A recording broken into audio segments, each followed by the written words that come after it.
ఈ లోకం గురించి నువ్వు ఎంత తెలుసుకుంటే నీకు దానిమీద అంత ఆధిపత్యం లభిస్తుంది.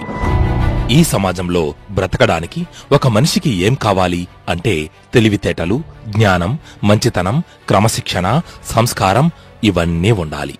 వీటన్నిటికీ మించి డబ్బు సంపాదించగల నైపుణ్యం ఉండాలి. ఎప్పటికప్పుడు తన చుట్టూ ఉన్న పరిసరాలను, పరిస్థితులను అంచనా వేసి వాటికి తగినట్టుగా తనను తాను మలచుకోవాలి.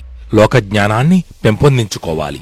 ఈ లోకానికి సంబంధించిన సరైన అవగాహన లేకపోతే ఈ లోకంలో నెగ్గుకు రావడం కష్టం.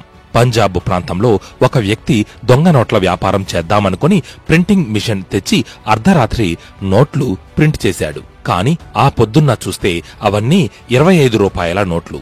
20 రూపాయల నోటు ఉంటుంది గాని 25 రూపాయల నోటు ఉండదు కదా. దాంతో అతడికి ఏం చెయ్యాలో తెలియక ఆలోచిస్తూ ఉంటే ఒక ఐడియా తట్టింది. పల్లెటూళ్లలో ప్రజలకు అంతగా తెలియదు కాబట్టి అక్కడ ఈ నోట్లను మార్చుకోవచ్చనుకొని ఒక గ్రామం వెళ్లి చిన్న దుకాణంలో 10 రూపాయల వస్తువులు కొని 25 రూపాయల నోటు ఇచ్చాడు. అది చూసిన దుకాణం యజమాని, ఇదేంటి 25 రూపాయల నోటు, నేనెప్పుడు చూడలేదే అన్నాడు ఆశ్చర్యంగా. నీకు తెలియదులేవో, పట్నంలో ఇప్పుడు కొత్తగా వచ్చాయి అన్నాడు. అలాగా, మాకు నిజంగా తెలియదు అంటూ 10 రూపాయలు తగ్గించుకుని 15 రూపాయల నోటు తీసి ఇచ్చాడు ఆ దుకాణందారుడు. అది చూసి ఈసారి ఇతడు ఆశ్చర్యపోయి, ఇదేంటి 15 రూపాయల నోటు, నేనెప్పుడు చూడలేదే అని అడిగాడు. నీకు తెలియదులే, ఇప్పుడు పల్లెల్లో కొత్తగా వచ్చాయే అని చెప్పాడు ఆ షాపు వ్యక్తి. ఆ నోటు మరో పంజాబీ వ్యక్తి ప్రింట్ చేసి అంతకు ముందే గ్రామాల్లో ఇచ్చి వెళ్లాడట. అదే విషయం. ఇలా ఉంటుంది పరిస్థితి.